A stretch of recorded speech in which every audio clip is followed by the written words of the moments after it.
الله ربنا على النور المبين مصطفى سيد المرسلين على آله وصحبه وعلى آله وصحبه أجمعين. بسم الله الرحمن الرحيم. إلى حضرة النبي المصطفى سيدنا رسول الله صلى الله عليه وسلم وعلى آله وأزواجه وذرية الصحابة وأتباعه وإلى حضرة جميع إخوانه من الأنبياء والمرسلين والشهداء الصالحين أولياء المقربين علماء العاملين والمصنفين وجميع الملائكة المقربين وخصوصا إلى حضرة الشيخ الحبيب عثمان بن عبد الله بن عقيل بن يحيى رضي الله تعالى عنه. شاء لله لهم الفاتحة.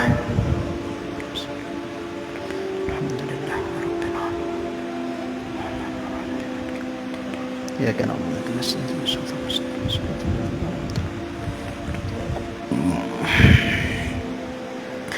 Alhamdulillah hadirin jamaah kajian akidah sifat 20 yang sama-sama dirahmati dan dimuliakan Allah Subhanahu wa taala. Kita lanjutkan mudzakarah kita, kajian kita. Niki kita akan bahas malam ini sifat selanjutnya, yaitu sifat kalamnya Allah Subhanahu wa taala. Yang baca dulu bismillahirrahmanirrahim. Kalamun artinya berkata-kata, maka mustahil kelu kalau bahasa kita bisu. Dalilnya firman Allah Ta'ala bismillahirrahmanirrahim, wa kallamallahu Musa taklima. Artinya berkata-kata Allah Ta'ala akan Nabi Musa akan sempurna kata adanya. Maka patuh bagi mukmin, sikap kita sebagai mukmin mengiktikad, meyakini bahwa banyak-banyak memberi zikir kepada Allah Ta'ala dengan pengharapan sebutan Allah Ta'ala juga adanya. Niki kita sebagai seorang mukmin muslim yang mukallaf, yang sudah akil balik, di samping kita mengimani Allah itu ada, wajib juga kita mengimani bahwa Allah itu punya sifat yang wajib untuk kita ketahui dan juga imani. Di antaranya sifat Allah yang wajib kita imani itu banyak sekali diperinci oleh para ulama. Ada yang kita imani secara mujmal, ada yang kita imani secara tafsil. Jadi jumlah sifat Allah itu banyak sekali, enggak terhitung jumlahnya. Itu perintah kita mengimani secara mujmal, secara menyeluruh. Allah itu muttasifun bikulli kamalat, bersifat dengan sifat kesempurnaan yang tidak terhingga. Kemudian yang kedua, ada kita diperintah mengimani sifat-sifat Allah itu secara tafsil, secara terperinci detail, dengan pemahamannya, dengan dalilnya, dengan mustahilnya dan cara menyikapinya. Itu cuman 20 sifat, mulai dari wujud sampai mutakallimun. 20 sifat saja. Kenapa 20 sifat? Karena itu yang bisa dipahami, dicerna oleh kita punya otak. Selebih itu kita nggak mampu, otak kita ini lemah. Jangankan sifat-sifat Allah, sifat diri kita, tentang diri kita ini banyak juga tidak kita tahu. Nah, maka kita diarahkan oleh para ulama, cukup dengan kita memahami yang 20 ini, maka insya Allah membawa kita mengerti akan diri Allah Subhanahu wa ta'ala. Kenapa juga 20? Karena 20 inilah yang tersebutkan di dalam Al-Quran. Dari ke-20 sifat ini, ada yang secara langsung disebutkan, ada yang secara makna. wujud, qidam, baqa sampai mutakallimun, ada yang disebutkan langsung, ada secara makna. Maksudnya makna itu apa tidak disebutkan tapi maknanya sama. Seperti contoh, enggak ada qiyamuhu ta'ala binafsihi, enggak ada. Atau enggak ada sebutan dalam Al-Qur'an menyebutkan Allah itu mukhalafatun lil hawadis, enggak ada. Cari di Al-Qur'an enggak ada. Cuman maknanya sama. Contohnya apa? Allah itu mukhalafatun lil hawadis, tidak sempurna dengan apapun daripada makhluknya. Semakna dengan laisa kamitslihi syai'un wa huwas samiul basir. Tidak ada yang serupa dengan Allah. Dalam ayat lain juga walam yakun lahu kufuwan ahad. Tidak ada yang serupa dengan Allah. Maknanya sama dengan mukhalafatun lil hawadis. Jadi seperti itu. Wallahu a'lam bishawab. Nah, dari 20 itu malam ini kita akan bahas yang selanjutnya, yaitu sifat kalam. Artinya berkata-kata. Apa yang perlu kita pahami mengenai sifat kalam Allah Subhanahu wa taala? Yang perlu kita pahami sebagaimana ulama akidah mengarahkan kita, yaitu supaya kita memahami bahwa kalam Allah tersebut tidaklah sama dengan kalam yang dimiliki oleh makhluk-makhluknya. Kalau kalamnya Allah itu zati hakiki, zat Allah itu memang bersifat kalam. Tapi kalau kita ini tidak berkalam sebenarnya, nggak ada kalam kita ini. Yang hakiki punya kalam itu hanyalah Allah. Kita ini punya kalam, diberikan, diciptakan oleh Allah, bukan dari diri kita. Kenapa ibu-ibu?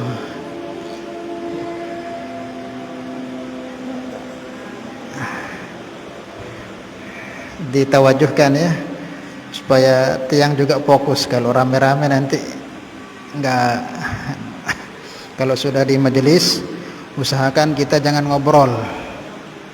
Niki dalam sopo ulama berbahasa niki ibu-ibu, untuk kita laki-laki juga ada seorang ulama besar wali, Imam Haddad namanya, Imam Abdullah bin Alawi Al-Haddad, yang punya maqam kutub. Beliau pernah mengatakan, orang yang suka ngobrol di majelis ilmu, ngobrol, ada ustadz menyampaikan, dia ngobrol saja. Nah, itu dikhawatirkan matinya nanti itu susah ucap kalimah la ilaha illallah, susah dia. Walaupun dia kuat ibadah, karena Allah hukum dia karena sukanya ngobrol, nggak punya adab dengan majelis ilmu, ngobrol aja.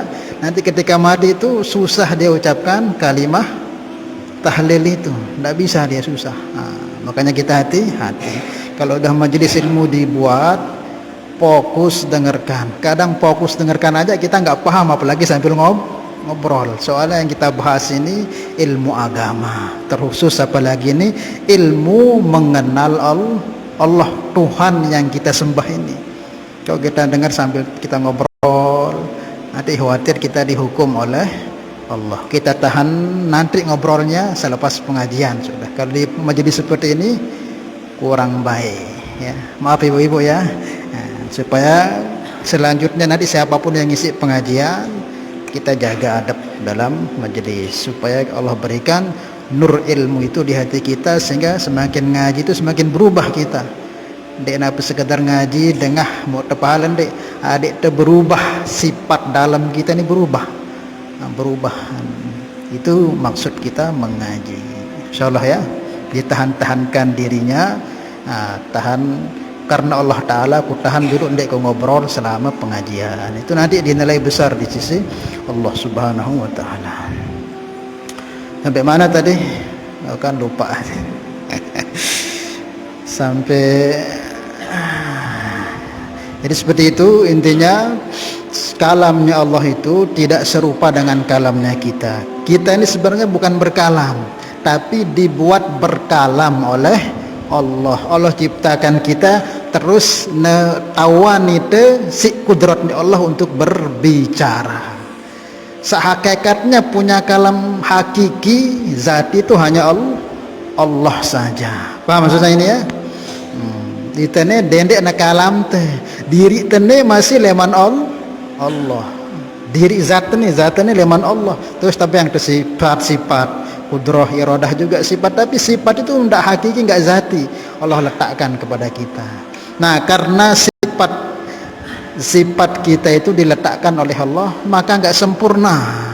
Kadang bisa rusak karena enggak zati, diberikan oleh Allah. Kapan Allah mau cabut enggak bisa sudah. Nah, Allah itu enggak zati, maka akan sempurna kalam Allah, tidak akan pernah terjadi perubahan. Paham maksudnya ya? Nah, itu kadang ada orang yang lisannya masih bagus tapi nggak bisa bicara ada nggak? Banyak. Normal lisannya, bagus lisannya tapi nggak bisa bicara, paku. Kenapa? Karena sifat berbicaranya itu dicabut. Sebagaimana buta, ada orang normal matanya, normal penglihatannya, yang buta-buta meleng itu, tapi nggak bisa melihat. Karena dicabut sifat melihatnya oleh Allah. Karena kita ini bisa melihat karena diletakkan sifat oleh Allah. Jika sifat itu masih Allah berikan, tetap kita. Tapi kalau dicabut, Anda akan bisa melihat. Maka minimal kata para ulama, supaya kita bisa membedakan tempat kalamnya Allah yang hakiki dengan kalam kita ini yang aradi, yang diletakkan oleh Allah. Secara lafadznya mungkin ya kita berkalam juga, berbicara, Allah juga berkalam, tapi jangan pernah kita samakan antara kalamnya Allah dengan kalamnya kita. Paham maksudnya kalamnya? Apa? Berbicara. Kalau bahasa itu ngeraos. Kalau bahasa Al-Qur'annya firman Allah. Artinya berkata-kata. Nah, perkataan Allah ini minimal ada 5 tempat untuk kita bisa bedakan dengan kalamnya kita. Pertama, kalam Allah itu qadim. Maka ada dalam doa-doa di pondok pesantren itu kita diajarkan kalamun qadimul. Maksudnya Al-Qur'an itu. Kalam Allah itu qadim, dahulu. Sebagaimana Allah zatnya itu dahulu, maka semua sifat Allah itu termasuk kalam ini juga dahulu, tanpa diciptakan, tanpa diletakkan. Karena namanya kalam ini kan sifat itu mesti butuh kepada zat. Nah, sebagaimana zat Allah ada tanpa permulaan, maka sifat Allah pun ada tanpa permulaan, karena nempel pada zat Allah subhanahu wa ta'ala. Maka enggak ada istilah berproses kalam Allah itu. Sedia Allah ada di azalinya. Ini juga kata-kata azali ini hati-hati. Jadi nggak boleh kita katakan Allah itu ada di zaman azali, ini salah ini. Tapi kalau kita katakan Allah ada di azalinya, ini benar. Bedanya di mana? Bedanya di zaman. Kalau kita sebut Allah ada di zaman azali, berarti ada masanya. Ada masanya. Namanya zaman itu hanya layak dinisbatkan kepada kita makhluk. Kalau Allah itu enggak, la yahwihi makan wala yastamilu alaihi zaman, enggak terkait dengan tempat dan masa. Kalau kita walaupun kita katakan azali, tapi kalau kita gandengkan dengan zaman, berarti ada masanya. Nah, Allah enggak terkait dengan masa dia. Adanya Allah sebelum ada masa, ada waktu itu. Maka yang benar apa? Allah ada di azalinya, yang ada tanpa permulaan, tanpa diciptakan, tanpa pernah tidak ada. Jadi seperti itu. Nah kita ini enggak. Kita ini terlahir juga enggak bisa ngomong. Lama baru jadi anak-anak baru kita bisa ngomong sempurna. Itu pun nanti lama-lama kita tua mulai sudah enggak bisa ngomong lagi. Kadang walaupun masih muda, ketika ada kecelakaan dan ada sesuatu yang merusak kita punya lisan atau kerongkongan juga nggak bisa, atau sakit sariawan sudah nggak normal ngomong kita, berubah keadaan kalam kita. Nah, Allah itu enggak.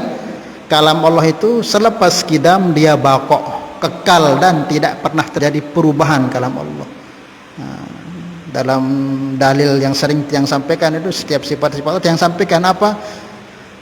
Allah dalam Al-Quran Allah firmankan huwallazi khalaqakum min butuni ummahatikum huwallazi akhrajakum min butuni ummahatikum la ta'lamuna syai'a wa ja'ala lakumus sam'a wal absara wal afidah. Dia zat yang mengeluarkan kita dari perut ibu keluar tidak bisa apa-apa, bicara tidak bisa, melihat tidak bisa. Baru wa ja'ala lakumus sam'a wal absara wal afidah, baru Allah letakkan kalam, Allah letakkan penglihatan, Allah letakkan pendengaran, terus Allah letakkan pemahaman dalam hati kita. Itu memproses, dan itu enggak lama. Nah Allah itu enggak, kalamnya Allah kidam juga akan bakok kekal selama-lamanya. Kemudian kalamnya Allah itu mukhalafatun lil hawadis, tidak serupa dengan kalam makhluk. Kalau kita berbicara kan banyak sekali persyaratan alat-alatnya. Kita berbicara mesti butuh namanya lidah. Lidah ada pun gak cukup, harus ada gigi. Orang kok lidahnya ada tapi giginya banyak ompong, udah mulai susah menyebut huruf. Susah. Jangankan semua, baru di depan ini aja sudah hilang nih. Menyebut huruf itu apalagi semuanya.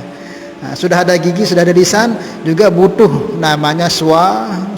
Suara pun harus suara yang pas, tidak boleh terlalu kecil, tidak boleh terlalu keras, sehingga orang akan paham. Dan itu juga butuh kepada diri yang ada nyawanya.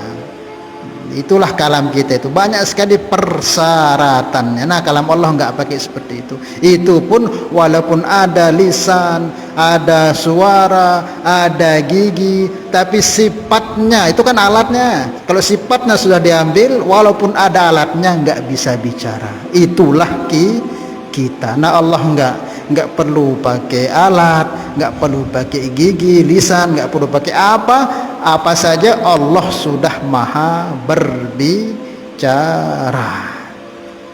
Paham ya?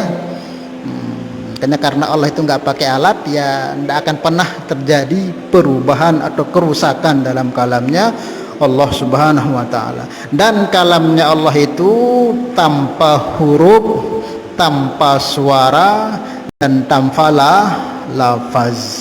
Kalau kita kan ada suaranya, kita dengar kalam kita nih. Kalau kita tulis ada hurufnya. Kalau kita lafadzkan ada lafadznya. Itu kalam kita. Nah Allah itu enggak, kalamnya tanpa huruf, tanpa suara, tanpa lafaz. Paham ya? Nah, makanya Al-Quran yang kita sebut sebagai kalamullah. Kalau yang kalam yang sebelum dipindah ke Lauhil Mahfuz, yang masih ada pada zat diri Allah, itu disebut kalam nafsi, kalam zati. Dia itu bukan makhluk, itu nggak boleh kita katakan makhluk. Tapi kalam yang sudah dipindahkan ke Lauhil Mahfuz itu sudah, atau yang telah diletakkan oleh Allah di Lauhil Mahfuz, atau yang telah ditulis oleh kolam. Dalam Al-Quran Allah berfirman, Nun wal qalami wama yasturun. Selagi masih pada diri zat Allah, itu bukan makhluk. Itu bukan makhluk. Dia bukan makhluk. Tetapi ketika Allah perintahkan kolam, Nun wal qalami wama yasturun, kolam itu tulis oleh Allah. Nah ketika ditulis oleh kolam itu, nah itu sudah bukan lagi hakiki. Itu namanya kalamnya madlul. Kalam yang sudah bisa ditulis dan bisa dibaca. Kan Al-Quran ini ada 3 tahapan diturunkan oleh Allah. Ada yang pertama, Allah pindahkan dari zatnya itu ke Lauhil Mahfuz. Dalam Al-Quran Allah firmankan, innahu laqur'anun karim fi lauhim mahfuz. Nah ketika Allah perintahkan kolam tulis, dalil dalam Al-Quran, Nun wal qalam wama yasturun, langsung kolam bergerak menulis. Nah ketika ditulis kolam berbentuk huruf dan bisa dibaca, nah itu sudah namanya kalam madlul. Dalam artian itu sudah bukan lagi dikatakan bukan makhluk, tapi itu sudah makhluk, apalagi sudah bisa diletakkan di Lauhil Mahfuz. Ini tahapan pertama. Jadi tahapan pertama Al-Quran itu dipindahkan dari zat diri Allah ke Lauhil Mahfuz. Nah ketika di Lauhil Mahfuz itu sudah ada tempatnya di sana, nah itu makhluk sudah. Paham ya? Kemudian nanti ke tahapan yang kedua, dari Lauhil Mahfuz diturunkan ke Sama'id Dunya namanya. atau langit dunia, langit pertama, atau mawaqi'in nujum disebut para ulama. Fala uqsimu bimawaqi'in nujum, tempatnya apa namanya, bintang-bintang, langit ketujuh maksudnya, bukan pertama, langit ketujuh, mawaqi'in nujum. Nah itu diambil oleh Jibril, diturunkan selama sebanyak satu bungkul itu, dari Al-Fatihah sampai An-Nas, dibawa Jibril, diletakkan di langit yang ke sama'id dunia, langit yang paling dekat dengan dunia. Langit yang mana berarti? Pertama atau yang ketujuh? Pertama.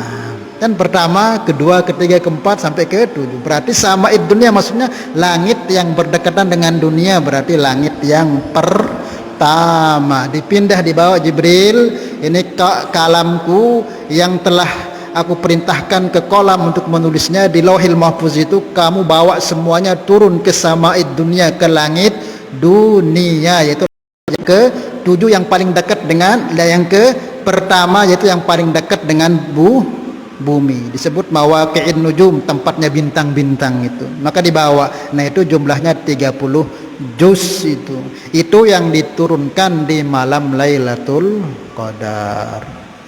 Jadi inna anzalnahu fi lailatul qadar, sesungguhnya kami menurunkan Al-Quran di malam Lailatul Qadar, maksudnya Al-Quran yang langsung 30 juz itu diturunkan oleh Jibril, diletakkan ke langit pertama. Kemudian tahapan ketiga, diturunkan dari langit yang pertama menuju ke dunia, yaitu kepada Nabi Muhammad. Nah ini enggak langsung 30 juz, enggak.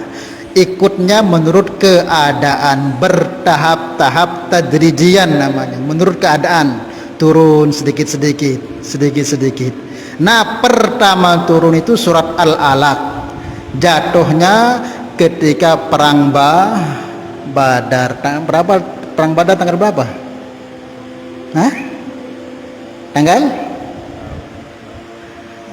Tanggal berapa? 17 tanggal perang Badar 17 Ramadan. Wa ma anzalna ala abdina yaumal furqan yaumal taqal jam'an, ketika kami turunkan ke atas hamba kami itu Muhammad, yaitu yaumal taqal jam'an, di saat bertemunya dua pasukan besar, yaitu pasukan muslim dan kafir di perang Badar. Jadi perang Badar disebutkan perang terbesar yang pernah ada di dunia ini, padahal cuman berapa? Sahabat sama Rasulullah itu dihitung semua 313, orang kafir ribuan, tapi dikatakan perang yang sangat-sangat besar yang pernah terjadi di dunia. Bukan karena dilihat jumlah manusianya, enggak, semua ikut perang di sana. Bukan manusianya, malaikat pun turun semua untuk ikut perang. Dari rombongan orang kafir, setan, iblis, semua yang kafir itu ikut perang. Jadi makanya dikatakan perang terbesar yang pernah terjadi di dunia, yaitu perang Badar. Karena bukan hanya melibatkan manusia, malaikat turun. Berapa Allah turunkan malaikat di saat itu? Pertama 5.000, ditambah lagi 100.000. Makanya dikatakan perang besar. Nah disitulah pertama ayat Al-Quran diturunkan di 17 Ramadan, itu surat Al-Alaq. Maka kita merayakan nuzul Quran itu kapan? 17 Ramadan atau malam Lailatul Qadar?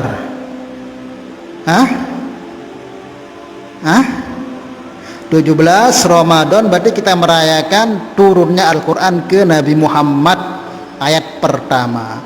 Kalau yang satu bungkul itu enggak tahu kita, pastinya pasnya itu enggak tahu kita, karena disebutkan malam Lailatul Qadar, sementara malam Lailatul Qadar itu kan malam ganjil, mulai dari 21 sampai 29. Jadi mungkin 21, mungkin 23, mungkin 25, mungkin 27, mungkin 29. Karena kita bingung mana tempat pastinya, yang penting malam Lailatul Qadar, maka yang kita rayakan itu sudah yang 17 Ramadan gitu. Tapi kalau merayakan malam Lailatul Qadarnya itu ya terserah juga, enggak apa-apa. Paham ya? Nah itu yang diturunkan. Nah Al-Quran yang sebelum dipindah dari zat diri Allah ditulis oleh kolam, kemudian diletakkan di Lauhul Mahfuz. Nah yang masih pada diri zat Allah itu namanya kalam zati, bukan makhluk itu. Tapi sekarang kalam yang sudah dipindah, apalagi sudah diletakkan di langit dunia, apalagi sumpah sampai Nabi Muhammad, apalagi sudah ditulis kayak begini-gini ini semua dikatakan makhluk. Kenapa? Karena sudah bisa dibaca, sudah ada tulisannya, sudah ada lafaznya, maka itu disebut makhluk. Tapi kalau kalam yang masih hakiki, yang belum dipindah itu, nah itu namanya bukan makhluk. Dia nempel pada diri zat Allah. Paham ya? Jadi seperti itu. Penting juga kita pahami, karena kalam Allah itu qadim. Qadimnya apa maksudnya? Seperti itu, udah kurang lebih penjelasannya. Kemudian mungkin kita perlu memahami juga ketika kolam itu diperintah oleh Allah Subhanahu wa taala, apakah kolam itu mendengar apa yang dikatakan oleh Allah kepada kolam itu? Apakah dia dengar enggak? Kalau didengar berarti kan juga makhluk. Kalam Allah itu enggak berlapat, enggak bersuara. Terus bagaimana kolam itu bisa Nah ini juga menjadi pemahaman supaya kita enggak salah paham. Kalau kolam itu mendengar berarti kan bersuara. Berarti sudah kalam makhluk itu. Makanya ulama bagi contoh ini untuk mudah pemahaman. Jadi ada kalam-kalam itu yang enggak bersuara tapi kita paham. Banyak enggak? Banyak. Termasuk kita bicara dengan diri kita sendiri nih. Misal tadi ada ibu-ibu ngobrol di situ kan. Contoh nih ibu-ibu ya, yang maaf ngobrol ibu-ibu.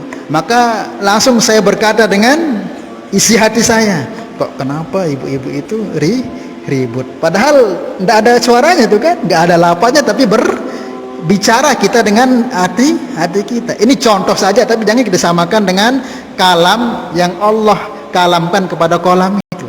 Ada kalam memang nggak ada suara, nggak ada lapat, tapi kita paham ya maksudnya.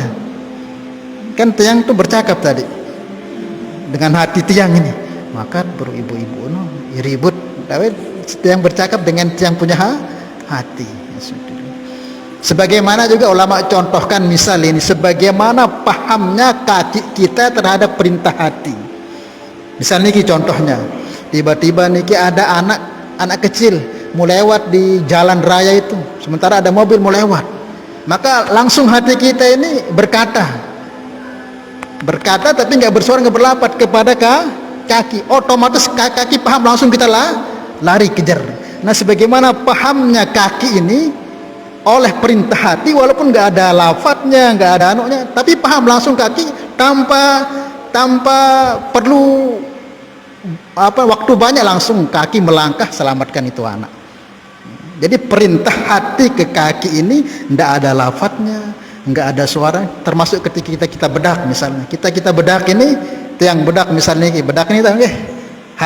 Haus, tiang haus ini pengajian.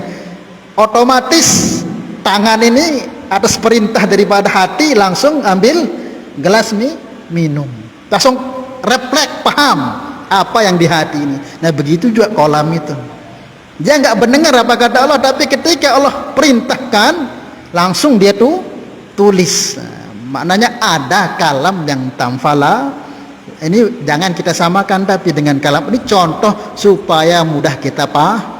Nggak seperti itu juga, cuman ini supaya kita jangan menolak adanya kalam tanpa lafaz, tanpa suara, tanpa huruf. Itu contohnya tadi, kalam kita dengan hati kita, atau pahamnya kaki dengan perintah hati, ataupun tangan dengan perintah hati ketika kita haus gitu, langsung otomatis.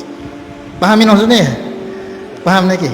Nah, makanya tiang agak suruh fokus supaya kita mudah paham gitu. Ya seperti itu dah contohnya. Cuman jangan sampai kita samakan, nggak boleh. Ini untuk pemudahan paham di kepala kita bahwa ada kalam yang seperti itu, supaya kadang menolak, supaya nanti kalau ada orang mana ada kalam kok nggak ada suaranya. Itulah contohnya. Kadang juga kita kalau mimpi kadang kita ngobrol sama mungkin orang yang mati, atau mungkin orang yang kita ketemu dalam mimpi itu, kita ngobrol dan kita dengar dan kita paham. Padahal di saat itu lisan kita nggak bergerak sama sekali, tapi dalam mimpi itu. Tapi kita merasa berbicara, kan nggak ada suaranya, nggak ada lafadznya. Itu juga bagian dari contoh bahwa bicara itu nggak perlu pakai lisan. Ada yang tanpa lisan, tanpa suara, tapi kita paham di saat kita bercakap, di kala kita mimpi. Padahal lisan kita nggak berbicara itu, tapi paham kita. Nah, gitu diantara contohnya. Paham nih Kimi? Paham? Dipaham-pahamkan gitu.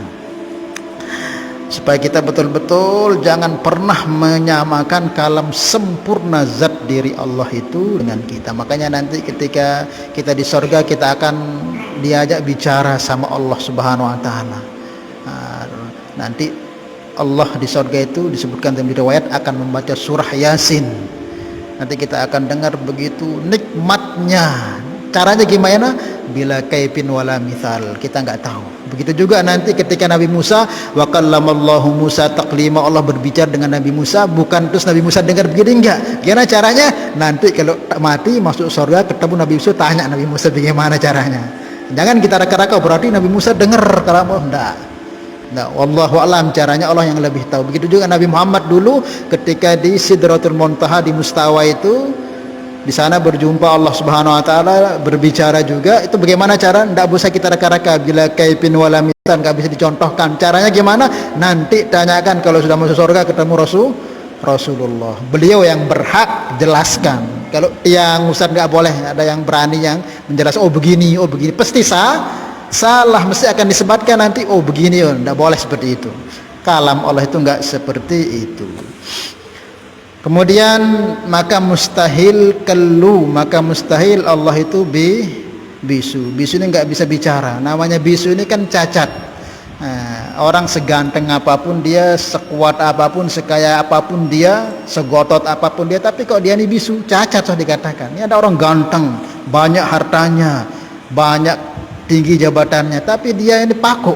Tetap kita katakan bisu. Walaupun Allah ini maha menciptakan segala, tapi Allah ini kok bisu, tetap cacat itu. Maka tidak ada boleh dinisbatkan sifat cacat itu kepada Allah. Maka mustahil Allah itu bisu. Dia yang menciptakan makhluknya bisa bicara, mustahil dia tidak bisa berbicara. Dalilnya firman Allah Ta'ala, wa kallamallahu Musa taklima, Allah bercakap-cakap dengan Nabi Musa. Maka yang terakhir, sikap kita sebagai seorang mukmin bagaimana? Maka patuh bagi kita sebagai mukmin untuk memperbanyak zikir, menyebut-nyebut Allah, entah berzikir langsung atau membaca Al-Quran. Karena kita berharap dengan kita mengingat Allah, menyebut nama Allah, kita pun akan diingat dan akan disebut oleh Allah Subhanahu wa Ta'ala. Maka banyak-banyak baca Al-Quran, karena Al-Quran ini kalam Allah. Kalau kita mau ngobrol dengan Allah, caranya baca Al-Quran. Ya, besok masih kita lanjutkan mungkin pembahasan sifat kalam, karena waktunya ini sudah habis. Pahamin maksudnya ya? Jadi intinya seperti itu, kita perbanyak baca Al-Quran. Maka kita jadikan diri kita ini ahli Al-Quran. Al-Quran ini akan menjadi pensyafaat kita kelak ketika kita mati. Maka jadikan anak turun kita, ahli kampung kita menjadi ahli Al-Quran. Jangan sampai semua anak kita ini menjadi orang sukses dalam dunianya, tapi satu pun tidak akan jadi ahli Al-Quran, hafiz Al-Quran, rugi. Akan memberi syafaat 10 ahli keluarganya yang wajib masuk neraka. Makanya jadikan salah satu keluarga itu ahli Al-Quran. Kalau nggak ada punya anak ahli Al-Quran, nikahkan anak kita dengan hafiz Al-Quran. Kalau nggak ada, cucu kita nikahkan dan ahli Al-Quran. Kalau nggak ada juga, banyak-banyak bersahabat dengan ahli Al-Quran. Jangan jauh-jauh dari ahli Al-Quran supaya kita dapat syafaat. Jangan sampai nggak punya anak ahli Al-Quran, dia juga nggak hafal Al-Quran, nggak punya cucu ahli Al-Quran, nggak punya menantu ahli Al-Quran, terus benci dengan ahli Al-Quran, bahaya. Karena Rasul telah berjanji akan memberikan syafaat kepada orang yang wajib neraka oleh hafiz Al-Quran itu 10 orang. Salah ya? Maka kita jadikan ahli keluarga kita, diri-diri kita ahli Al-Quran. Wallahu a'lam bishawab. Oke, mungkin ada yang tanyakan.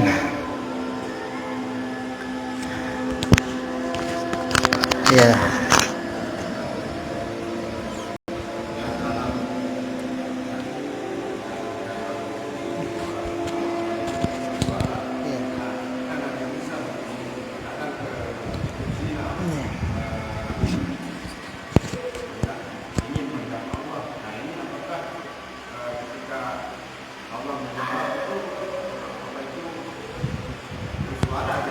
Makanya itu nggak boleh ada yang jawab. Jadi jawabannya apa? Nanti kalau kita masuk surga langsung kita tanyakan ke Nabi Musa bagaimana caranya. Kalau kita jawab mesti nanti akan sama sudah dengan makhluk. Berarti akan kita katakan bersuara enggak seperti itu kalam Allah Subhanahu wa taala. Caranya kata para ulama nanti tanyakan kepada Nabi Musa gimana dulu Allah itu berkalam dengan engkau wahai kalimullah. Baru dijelaskan oleh beliau. Kalau kita ini pasti kita akan bayang-bayangkan nanti dengan berarti dia tawajuh mendengarkan Nabi Musa, itu kan sama bersuara namanya, paham ya? Nah, itu yang nggak boleh dijawab. Intinya ya kita kan kalam Allah itu laisa kamitslihi syai', tidak serupa dengan kalam sesuatu apapun. Dan kita imani bahwa Allah punya sifat kalam, dan kita imani Allah telah berkalam kepada Nabi Musa, cuman caranya serahkan kepada Allah sudah. Jangan kita tolak. Jangan kita samakan dengan makhluk. Pokoknya kita iman Allah itu berkalam kepada Nabi Musa supaya selamat. Jangan kita bayang-bayangkan, jangan. Karena sifat Allah tidak serupa dengan kalam makhluknya. Paham ini ya? Supaya bersih. Nanti ketika kita sudah di surga tanyakan kepada Nabi Musa atau tanya langsung kepada Allah. Itu bebas nanti sudah. Allah buka semuanya, apa yang tidak kita ngerti Allah akan jelaskan semua. Wallahu a'lam bishawab. Intinya ya kita bersihkan subhana rabbika rabbil izzati amma yasifun. Bersihkan terus hati kita dari tasbih menyerupakan Allah atau tajsim menyamakan Allah dengan makhluknya. Enggak boleh. Paham ini? Paham ya? Seperti itu. Wallahu a'lam bishawab. Ada lagi? Nah, cukup insyaallah ya. Ya insyaallah minggu depan masih kita bahas masalah kalam, masih ada juga yang perlu kita bahas khususnya mengenai Al-Qur'an, supaya kita semangat menjadikan negeri kita, anak turun kita menjadi ahli Al-Qur'an. Wallahu a'lam bishawab. Semoga Allah beri kita kepahaman atas apa yang kita kaji ini dan kita bisa amal dan sampaikan. Ala hadhihi niyyah al-Fatihah. Bismillahirrahmanirrahim. Alhamdulillahirabbil alamin. Arrahmanir rahim. Maliki yaumiddin. Iyyaka na'budu wa iyyaka nasta'in. Ihdinas siratal mustaqim. Shiratal ladzina an'amta 'alaihim ghairil maghdubi 'alaihim waladdallin. Salatullah salamullah Taha Rasulillah. Salatullah salamullah ala yasin habibillah. Tawassalna bismillah wa bil hadi Rasulillah wa kulli mujahidin lillah bi ahlil badri ya Allah. Subhanallah bihamdihi, subhanallahumma bihamdika, asyhadu an la ilaha illa anta, astaghfiruka wa atubu ilaik. Assalamualaikum warahmatullahi wabarakatuh.